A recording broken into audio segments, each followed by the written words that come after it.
देश की राजधानी घने कोहरे और शीतलहर की चपेट में है। देर रात कोहरा बढ़ना शुरू हुआ और सुबह होते होते पूरी दिल्ली को अपने आगोश में ले लिया।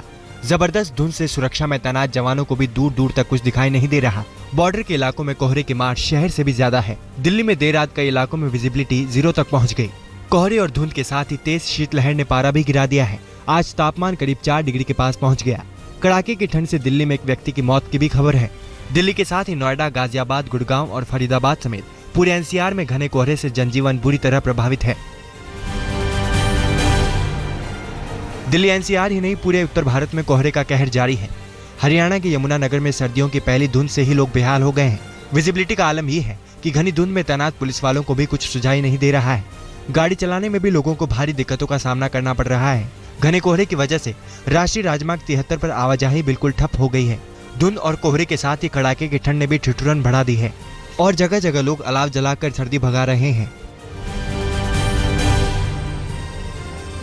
उत्तर प्रदेश के मुजफ्फरनगर में शाम ढलते ही कोहरे ने पैर पसारने शुरू कर दिए। हालांकि इस कड़ाके की ठंड और धुंध में भी गरीब और बेघर लोग रेलवे लाइन के किनारे खुले आसमान के नीचे रात गुजारने को मजबूर हैं। इनके पास इस आसमानी कहर से बचने के लिए इस अलाव के सिवा कुछ भी नहीं है। उत्तराखंड से सटे यूपी के मेरठ में तो ठंड से और भी बुरा हाल है। घने कोहरे से दिल्ली देहरादून हाईवे पर ट्रैफिक रेंग रेंग कर चल रहा है। इसी हाईवे पर पड़ने वाले शहर मेरठ में भी कोहरे ने पूरे शहर को अपने चपेट में ले लिया है। घने कोहरे की वजह से शाम होते ही शहर में सन्नाटा पसर गया और लोग घरों में दुबक गए। कोहरे और धुंध के साथ कड़ाके की ठंड और शीतलहर का सितम भी जारी है। राजस्थान का माउंट आबू एक बार फिर रिकॉर्ड तोड़ ठंड की दहलीज पर है। 3 दिनों से यहाँ का न्यूनतम तापमान 0 और माइनस के बीच चल रहा है। ओस बर्फ बनकर जम रही है। पेड़ पौधों और जमीन तक बर्फीली ओस से पट गए हैं। यहाँ आने वाले सैलानियों को इस कड़ाके की ठंड में भारी परेशानी का सामना करना पड़ रहा है।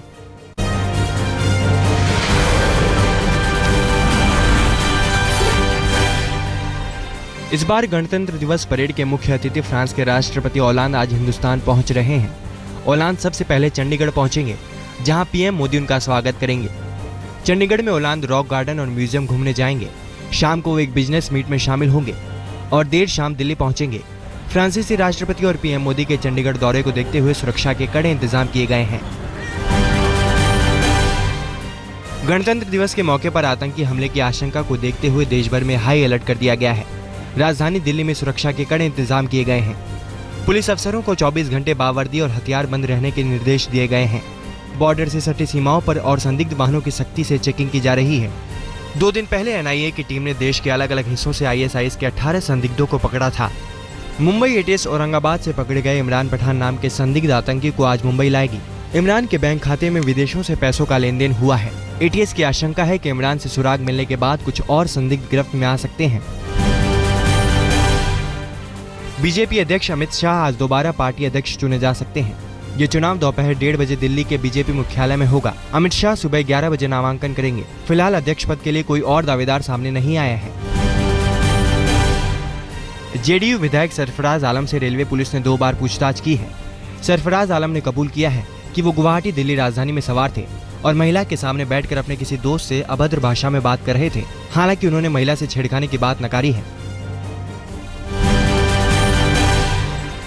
तमिलनाडु के विल्लुपुरम में एक निजी मेडिकल कॉलेज की 3 छात्राओं ने कुएं में कूदकर खुदकुशी कर ली है।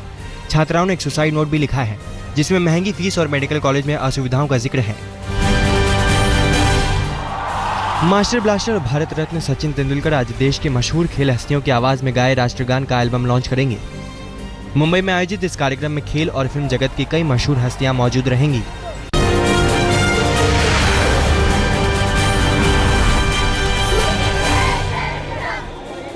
ठाणे से पकड़े गए आईएसआईएस आतंकी मुस्तफा शेख के विरोध में मुंब्रा के कुछ स्कूली छात्रों ने मुंब्रा स्टेशन के पास आईएसआईएस के खिलाफ प्रदर्शन किया। छात्रों ने we hate ISIS, we hate terrorism के पोस्टर्स लिखे हुए थे। छात्रों का कहना है कि वो लोगों को जागरूक कर रहे हैं ताकि आतंकी संगठन किसी को गुमराह कर भारत के खिलाफ इस्तेमाल न कर सके। 26 जनवरी पर जम्मू कश्मीर में मंडरा रहे आतंकी हमले के खतरे को देखते हुए जम्मू से पठानकोट तक 100 किलोमीटर लंबे राष्ट्रीय राजमार्ग और जम्मू से श्रीनगर तक 300 किलोमीटर के रास्ते पर कड़ी सुरक्षा बिठा दी गई है। रास्ते में हर जगह नाकाबंदी की गई है। वहीं अंतर्राष्ट्रीय सीमा से शहर की ओर आने वाले रास्ते भी सील कर दिए गए हैं। पूरे इलाके की सीसीटीवी से निगरानी की जा रही है। उग्रवाद से प्रभावित त्रिपुरा में भी गणतंत्र दिवस के मौके पर सुरक्षा के कड़े इंतजाम किए गए हैं। जगह जगह डॉग स्क्वाड और बम निरोधी दस्ते तैनात किए गए हैं। झारखंड की राजधानी रांची में सबसे ऊंचा तिरंगा लहराने का रिकॉर्ड बनाया गया है। इस मौके पर केंद्रीय रक्षा मंत्री मनोहर पर्रिकर भी मौजूद थे। कार्यक्रम के दौरान बच्चों ने तिरंगे की पोशाक में शानदार सांस्कृतिक पेशकश भी दी। गणतंत्र दिवस से पहले बॉर्डर सिक्योरिटी फोर्स को 55 सहायक कमांडेंट और मिल गए हैं। शनिवार को ग्वालियर के टेकनपुर स्थित बीएसएफ अकादमी मुख्यालय में हुई पासिंग आउट परेड में इन कमांडेंटों को देश के प्रति सुरक्षा और सम्मान की शपथ दिलाकर उन्हें देश की सेवा में समर्पित कर दिया है। पासिंग आउट परेड की सलामी केंद्रीय गृह राज्य मंत्री किरण रिजिजू ने ली। असहिष्णुता पर बहस को बेमानी बताते हुए मशहूर फिल्म निर्देशक प्रकाश झा ने कहा है कि देश में बेवजह का हंगामा किया जा रहा है। भारत में विविधता में एकता की सबसे बड़ी खूबी है। करण जौहर के बयान पर प्रकाश झा ने कहा कि देश में किसी के कुछ भी बोलने पर पाबंदी नहीं है। करण जौहर ऐसा सोचते हैं, सोचने दीजिए। उनको तकलीफ होगी किसी बात को लेकर के, उसको मान दीजिए। हमारा समाज मजबूत है, हम एक दूसरे को समझते हैं, एक दूसरे की बात समझते हैं, हमें कोई तकलीफ नहीं है।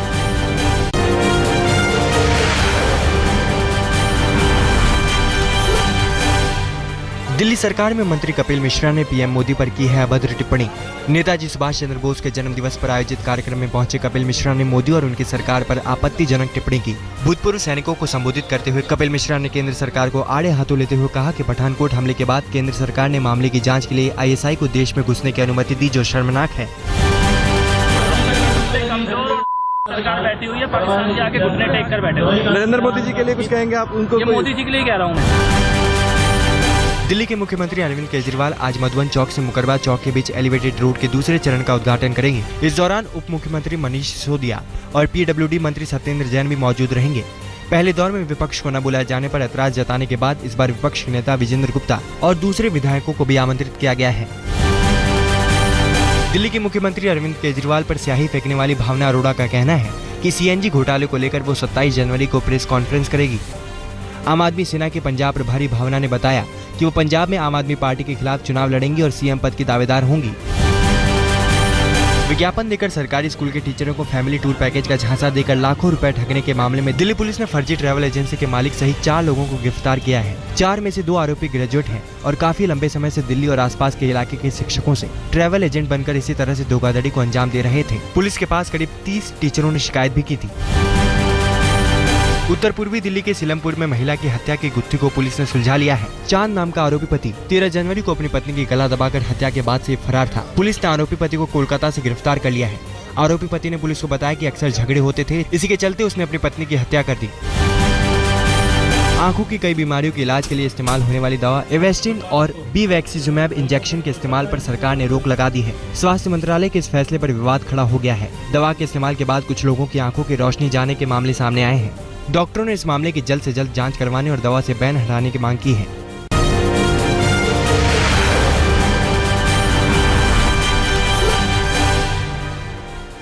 लखनऊ से पकड़े गए ISIS के संदिग्ध आतंकी मोहम्मद सलीम को जांच एजेंसियां दिल्ली ले आई हैं। शनिवार को उसे CJM कोर्ट में पेश किया गया, जहां उसे 3 दिन की न्यायिक हिरासत में दिल्ली भेज दिया गया है। जांच एजेंसियां अब सलीम से पूछताछ कर रही हैं। पुणे में फर्जी कॉल करने वाले 35 साल के संजय कुमार नाम के शख्स को ATS ने गिरफ्तार किया है। संजय ने पुणे रेलवे स्टेशन को उड़ाने की धमकी दी थी। उसने भुवनेश्वर मुंबई फ्लाइट में बम होने की झूठी खबर भी दी थी, जिसके बाद एक निजी एयरलाइंस की भुवनेश्वर मुंबई फ्लाइट को नागपुर में इमरजेंसी लैंडिंग करानी पड़ी थी। 1 साल पहले संजय कुमार नाम के इसी शख्स ने मुंबई के सहार एयरपोर्ट में बम की फर्जी खबर दी थी। कर्नाटक के CM सिद्धरमैया को भद्दे ट्वीट करने वाले एक शख्स को पुलिस ने बेंगलुरु में गिरफ्तार किया है। 33 साल के रोशन नाम के शख्स पर आरोप है कि वो कर्नाटक के CM को काफी दिनों से आपत्तिजनक ट्वीट कर रहा था। CM द्वारा नगर निगम के कमिश्नर को थप्पड़ मारने की अफवाह के बाद से रोशन CM को अभद्र ट्वीट कर रहा था। कानपुर में पनकी के मंदिर परिसर के पीछे नकली डीजल फैक्ट्री पकड़ी गई है। पुलिस ने 5000 लीटर नकली डीजल और केमिकल से भरे कई ड्रम भी जब्त किए हैं। इस मामले में पुलिस ने 4 लोगों को गिरफ्तार किया है। ये लोग केरोसिन में केमिकल पाउडर डालकर उसे डीजल तैयार करते थे। बिहार के दरभंगा में ग्रामीणों ने थाने पर हमला बोल दिया और थाने में जमकर तोड़फोड़ की। गुस्साए गांव वालों को काबू में करने के लिए पुलिस को कई राउंड गोलियां भी चलानी पड़ी। घटना बाजितपुर थाने की है, जहां 2 दिन पहले एक व्यक्ति की हत्या कर दी गई, जिसमें पुलिस ने 2 आरोपियों को गिरफ्तार किया है। इनमें से एक को तो जेल भेज दिया और दूसरे को पूछताछ के बाद पुलिस ने छोड़ दिया। इसी बात पर गांव वाले भड़क गए। मुंबई से सटे वसई में दिखे बीजेपी नेता की दादागिरी। वसई के केटी थिएटर में पिक्चर देखने आए बीजेपी नेता रामदास मेहर को गुस्सा तब आया जब कुछ तकनीकी खराबी से शो थम गया। इस पर बीजेपी के नेता ने मैनेजर को आड़े हाथ लिया। बीजेपी नेता की ये करतूत सीसीटीवी में कैद हो गई। बाद में रामदास मेहर ने मैनेजर से जबरन टिकट का डबल पैसा वसूल किया। नालंदा के चिकसौरा थाना के मुसारी गांव में महज 6 कट्ठा जमीन के लिए 6 माह पूर्व पिता की गोली मार दबंगों ने हत्या कर दी थी, जिसके चश्मदीद गवाह पुत्र जयप्रकाश सिंह को भी दबंगों ने बेल पर रिहा होने के बाद गोली मार दी। जयप्रकाश को 3 गोलियां लगी और अस्पताल में उसकी मौत हो गई। पुलिस ने 3 लोगों को गिरफ्तार कर लिया है। राजस्थान के दौसा में जिला अदालत ने नाबालिग से रेप के आरोपी राजेंद्र नाम के शख्स को 10 साल के कठोर कारावास और 10,000 रुपए जुर्माने की सजा सुनाई है। मामला लालसोट के रामगढ़ पचवारा थाना क्षेत्र के श्यामपुरा गांव का है। आरोपी राजेंद्र ने नाबालिग को घर में अकेला पाकर रेप किया था। 28 जनवरी 2015 की इस वारदात में राजेंद्र को 1 मार्च को गिरफ्तार किया गया था। राजस्थान के हनुमानगढ़ में पुलिस ने बस स्टैंड के पास एक घर पर छापा मारकर ऑस्ट्रेलिया इंडिया मैच पर हो रहे सट्टेबाजी के आरोप में 8 सटोरियों को गिरफ्तार किया है। सटोरियों के पास से 160 मोबाइल, 4 लैपटॉप, 1 टीवी एलईडी सहित करीब 34 लाख रुपए मिले हैं। इस मामले में सटोरियों के सरगना संजय कुमार नाम के शख्स ने आरोप लगाया है कि पुलिस हर महीने 1,10,000 रुपए लेती थी। हालांकि आला अफसरों ने सटोरियों के आरोप को बकवास बताया है।